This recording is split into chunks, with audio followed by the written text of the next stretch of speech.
Thank you, Ms. McNeil. Your Honor, I don't know if there is anyone in the waiting room. We were expecting 2 others, so they might not have had the ability to log on. I don't see anybody.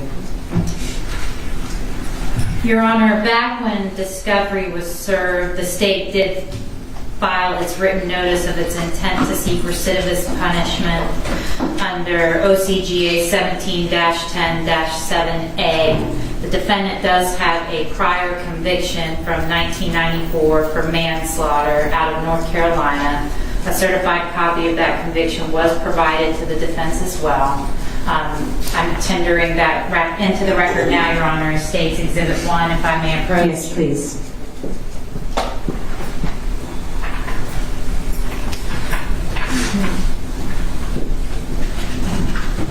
As Your Honor is aware, under the recidivist statute, subsection A, the court is required to impose the maximum sentence in this case, which would be 10 years. However, the court does have discretion to probate or suspend a portion of that sentence. There is a range. The range for concealing a death of another is 1 to 10 years in custody, Your Honor. And we believe that range reflects the legislature's intent and understanding that this crime can encompass a range of behaviors, all that aren't equally as severe. They reflect different intents. So at the lowest level, that 1 year represents a situation where there's mitigation, there's explanation, there's remorse, there's something that comes into play that authorizes that lower sentence. But at the other end of the spectrum, we're looking at our worst cases, Your Honor. Cases where there is no excuse, there is no justification, there is no remorse. And Ms. Black's case represents that other end of the spectrum. One of the worst cases of concealing I can think of. Her child, her own child, died in her custody and in her care. And she left that child at 6 years old in the woods in a secluded area where he had no connections, where he had no one, to rot, to decay, to be eaten by animals. We believe the evidence has shown that Ms. Black dumped that child there. Didn't just wake up after sleeping in the woods with him and find him dead. We believe the evidence has shown that she dumped him there. That her state of mind throughout the trial was shown with her own statements. When she told the police, when she finally confessed 23 years later to leaving him in those woods, that she knew something was wrong with him. When she said over and over that people would think she had done something to him. And that is why she left him there, Your Honor. She did it to protect herself.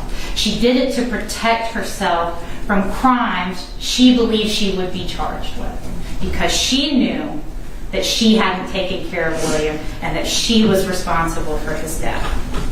There has to be a consequence, a severe consequence for people who manage to cover up their crimes in such a way that these victims don't have a voice, that in death they cannot tell the experts, law enforcement, what has happened to them. The only reason the cause of death was unknown in this case is because of the actions of Teresa Black. And she showed no remorse afterwards. She continued to live her life here in Atlanta afterwards, lying to everyone she came across, trying to benefit off this child's death by filing for child support in 2002 against his father, lying to her husband, finding someone to put on the phone with him, acting like this child, telling people he was living a life in Atlanta with children. This family, the whole paternal side of the family, went all this time thinking William didn't want anything to do with them. They had no interest in a connection with them and a life with them. And they've only just now found out what really happened, and they are just now allowed to grieve and go through the loss of his death. Finally able to bury his body. Your Honor, this is one of the most egregious cases, and we believe you should impose the maximum sentence of 10 years to serve, and that not a day of it should be probated or suspended, Your Honor. And I'm sorry, I've just been notified that his grandmother has logged on and wishes to address the court, Your Honor. Okay. Tess, will you check? Please. I don't see anybody. No one is waiting. Nobody's waiting? No.